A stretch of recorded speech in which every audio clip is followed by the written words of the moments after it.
Lalaking wanted sa kasong pagdanakaw sa nabotas na huli. Naikinasang manhunt operation ng NPD. Detalye na balita mula kay Edwin Duque, RH23. Edwin, good morning.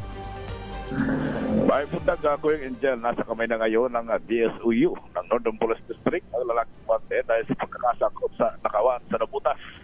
Sa ulat ng DSUU kay NPD Director Brigadier General Joselito Ligan, naging matagumpay nilang nahuli ang wanted sa kasong pagdanakaw sa NBPS nabutas.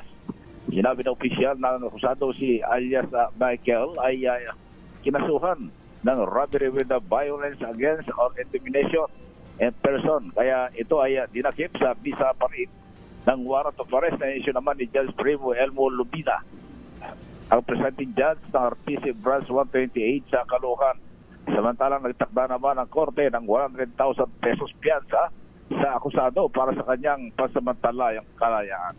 RH23 Edwin Duque nagulat sa DSRH sa Pilipinas, una sa Pilipinas. Maganda umaga, Pilipinas!